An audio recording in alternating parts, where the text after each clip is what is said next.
उरल्या कामित्वाचा उड्या सोडिता मिळते. मग असणारा त्या ठिकाणी स्पर्शास्त्र त्या ठिकाणी प्रकट झालेला आहे आणि प्रकट झाल्यावर स्त्रियांना सांगितलेलं आहे की तुम्ही तिथून उड्या मारा आणि त्या स्त्रियांनी उड्या मारल्याबरोबर ते स्पर्शास्त्र त्या ठिकाणी देवगणावर जाऊन भिडलेलं आहे. यांच्या मागे देव बने उड्या सोडिता की वहिले परी स्पर्शात्रे पदार्थ धरिले तरुण शास्त्रे कळूनी. मग असणारा या ठिकाणी जालिंद्रनाथाने स्पर्शास्त्र सोडलेलं आहे आणि स्त्रियांनी उड्या खाली त्या झाडावरनं खाली उड्या मारलेल्या आहेत. मग त्या स्त्रियांना धरण्यासाठी त्या ठिकाणी देवगण सुद्धा वर्ण उड्या मारू लागलेल्या आहेत. पण तेवढ्यात काय घडलेलं आहे की तेवढ्यात असणारे जे जालिंद्रनाथाने स्पर्शास्त्र सोडलेलं होतं ते स्पर्शास्त्र सर्व देवगणांना येऊन झगडलेलं आहे आणि तुझ्या देवगणाची आता काय अवस्था झालेली आहे ती शांत चित्ताने ऐका. मग खाली मुळीवर जे पडलं मध्येची लोणी देवउंडा मुकुटामणी ते पडोनी बुद्ध कबरी मोकळी हे लावे. त्या ठिकाणी अशी अवस्था झालेली आहे की स्त्रियांना धरण्यासाठी देवगण धावलेले आहेत, उड्या मारू लागलेले आहेत. पण ते उड्या मारायला लागले, उडी मारलेली आहे परंतु तेवढ्यात स्पर्शास्त्र त्यांना झगडलेलं आहे. ते स्पर्शास्त्र प्रगट झालेले आहे. तेवढं झाल्याबरोबर त्यांनी उडी मारलेली आहे परंतु देवगणाची अवस्था काय झालेली आहे याचा त्यांची पद ते झाडाला चिपकून राहिलेले आहेत आणि उडी मारल्यामुळे त्यांची लोंबती अवस्था झाली. ज्याप्रमाणे वटवाघूळ जसे असणारे त्या ठिकाणी आपले पाय वरी आणि मुंडी खाली अशी अवस्था त्या ठिकाणी सर्व देवगणाची झालेली आहे. जैशी सुग्रीव पक्ष्यांची घरे तरुसी लोभती दिसती अपार ये दिन उदयी शाखेवर वडखिया झोमिता. ज्याप्रमाणे वटवाघूळ जे असतात याचं उदाहरण तेच देऊ लागलेले आहे की ज्याप्रमाणे वटवाघूळ असते दिवसा असणारा त्या ठिकाणी झाडावर आपले पाय आणि खाली असणारी मुंडी करून असणारे ते निद्रा घेत असतात त्याचप्रमाणे तशीच अवस्था सर्व देवगणाची सर्व देवतांची अशी अवस्था झालेली आहे. वर असणाऱ्या त्या ठिकाणी झाडाच्या फांदीला त्यांचे पाय चिटकलेले आहेत आणि खाली असणारा मुंडक झालेला आहे आणि ती लोंबती अवस्था त्या सर्व देवगणांची आणि देवतांची झालेली आहे. ये भाऊ चिंचकर एकदम बढ़िया बाच रहा है, पढ़ रहा है. अशा प्रकारची अवस्था आपल्याला लोंबू लागलेले आहे सर्व देवगण आणि हे दृश्य पाहून श्री शंकर आणि श्री विष्णू गदगदा असणार त्यांच्या असणार सर्व देवतांवर हसू लागलेले आहेत. म्हणती बरवी झाली मौजा ऐसे निळाला नाही भोज नाही मरिता सकळ ज्ञान काज बरे जाणून या घेतले. असणार त्या ठिकाणी शिवशंकर आणि शिव विष्णू त्या ठिकाणी म्हणू लागले की बरं झालं असणार या ठिकाणी या देवतांना अक्कल असणारे या ठिकाणी घडून आणण्यासाठी खराच असणारा महीवर असणारा या ठिकाणी महीपती जन्मलेला आहे आणि त्यांना अक्कल आणि त्यांचा जो गर्व आहे तो गर्व हरण करणारा महीपती निर्माण झालेला आहे असं त्या ठिकाणी म्हणून हास्य असणारे त्या ठिकाणी देवतावर करत आहेत. मग स्त्रिया तळवटी काम करिल्या झाल्या शेवटी सगळ्यांचे चिर फेडूनी करी पुटी नगशी दिली. महात्मा जालिंद्रनाथाने सांगितलं स्त्रियांना त्यांना त्यांचे जे वस्त्र आहेत ते वस्त्र त्या ठिकाणी देवतांचे सर्वांचे वस्त्र हरण करून माझ्यापाशी आणून द्या असं त्या ठिकाणी त्यांना आज्ञा दिल्याबरोबर सर्व स्त्रियांनी जे कामिका असतात त्या स्त्रिया आहेत त्या सर्वांनी असं देवतांचे वस्त्र हरण त्या ठिकाणी सर्व देवतांचं केलेलं आहे. सकळ वस्त्रे जालिंद्रापाशी स्त्री आणून करीती राशी मग जालिंदर कानी पापाशी हळूच कुणे सांगितते. महात्मा त्या ठिकाणी सर्व स्त्रियांनी वस्त्र हरण केलेले आहे. सर्व देवतांचे वस्त्र काढलेले आहेत आणि सर्व वस्त्र आणून जालिंद्रनाथापाशी दिलेले आहे. मग इकडे जालिंद्रनाथाने हळूच असणाऱ्या कानिपनाथाला काय सांगत आहेत. देव सकळ झाले नग्न त्या ते नेसून याई वसन मग तो कानिपा घेऊन वसन ज्याचे त्याचे नेसवितसे. मास्तर त्या ठिकाणी ही संधी आहे. हे कानिपा हे जे वस्त्र आहे हे वस्त्र घेऊन जा ज्याचं वस्त्र आहे त्या देवतेला तू परिधान कर त्यांना घाल मग ते निश्चित तुला परत आशीर्वाद देतील असं त्या ठिकाणी युक्ती त्या ठिकाणी कानिपनाथाला सांगितलेली आहे. मग कानिपनाथ त्या ठिकाणी आपल्या गुरुच्या वचनाचा आदेश मानून त्या ठिकाणी पालन करू लागलेले आहेत. देव बोलत अहो गुरुची करणी विपरीत विश्वंधरे असे गुसमाच योग्य योग दिसेना. तर असणाऱ्या या ठिकाणी मग ज्यावेळेस कानिपनाथ देवतांना वस्त्र निसू लागले. मग त्या टायमाला देवता म्हणू लागले, खरंच असणार प्रतापवंत तुमचे गुरु आहात, योग्य असणार त्या ठिकाणी गुरु आहे तुमचा आहे असं त्या ठिकाणी कानिफनाथाला देवता म्हणत आहेत.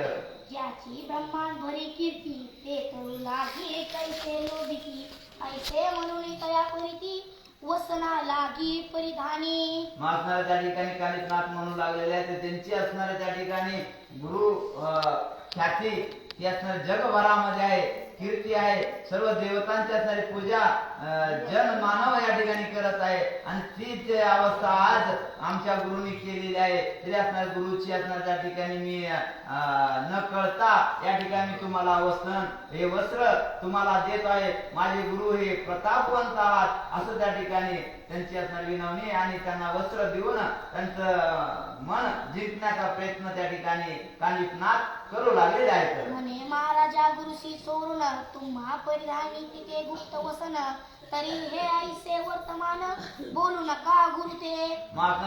कानिफनाथ देवतांना म्हणू लागलेले आहे की असणार मी गुरु कोण हळूच असणार या ठिकाणी आणलेला आहे. मला असणार असं तुमचा अवस्था पाहावा ना म्हणून असणार गुरुच्या परस्पर मी आलेलो आहे आणि या ठिकाणी तुम्हाला वस्त्र देत आहे. तरी असणार माझ्या गुरुला तुम्ही सांगू नका, असणार हे वस्त्र घ्या परिधान करा असं त्या ठिकाणी विनवणी त्यांना त्या देवतांना कानिफनाथ करत आहेत. वसन नेसल्या उपरी पाय रुंदी उभय करी भाल ठेवण्या पदावरी अनेक जात पुढारा.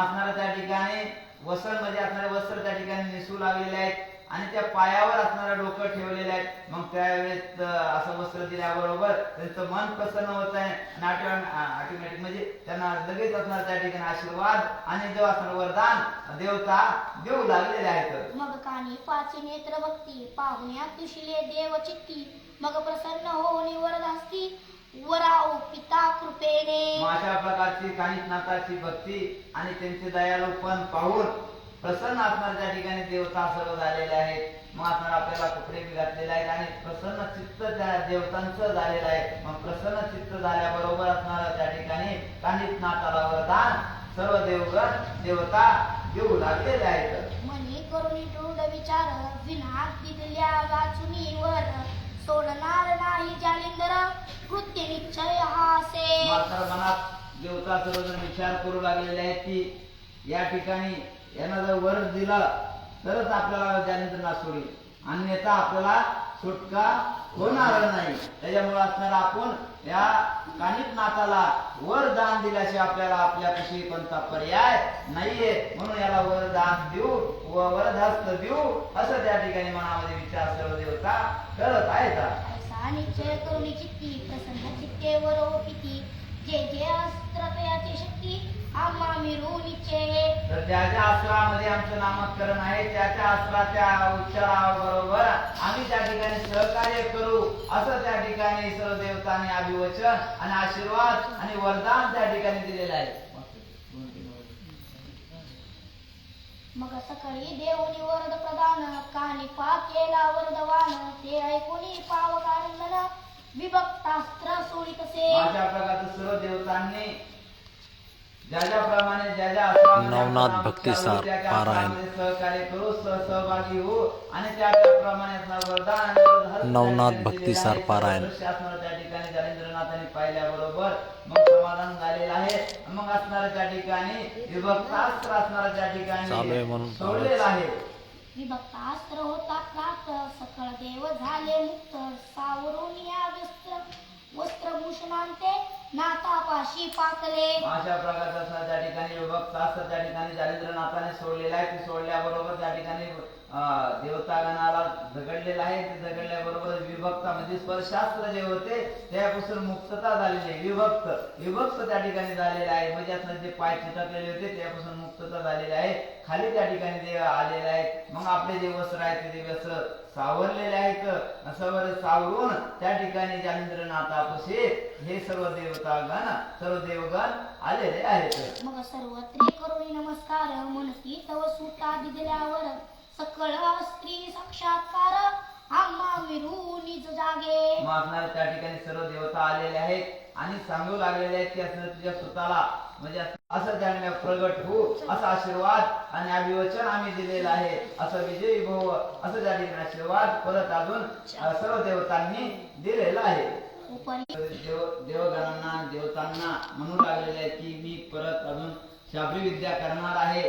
तर त्या शाब्री विद्याला सुद्धा असणार असंच सहकार्य तुम्ही करावं अशी विनंती त्या ठिकाणी देवगणांना आणि देवतांना जालिंद्रनाथ करू लागलेले आहेत. मग अवश्य म्हणून वचन देती सहाय्या सोतव कविती ऐसे बोलून या स्वस्थाना जाती विमानारूढ होऊन या. अशा प्रकारचं मग सर्व देवगण म्हणू लागले आहेत ज्या वेळेस तुम्ही शाब्री कविता कराल त्या वेळेस आम्ही तुम्हाला सहकार्य करू सहयोग आम्ही देऊ असं त्या ठिकाणी अभिवचन सर्वांनी देवतांनी दिलेलं आहे.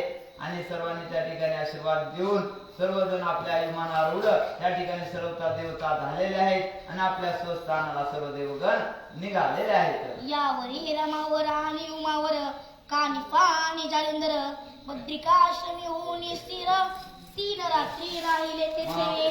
सर्व देवता गेल्यानंतर त्या ठिकाणी उमावर आणि रमावर रमा म्हणजे लक्ष्मीपती असणारे विष्णू आणि उमापती म्हणजे असणारे शिवशंकर हे दोघ जण त्या ठिकाणी थांबलेले आहेत.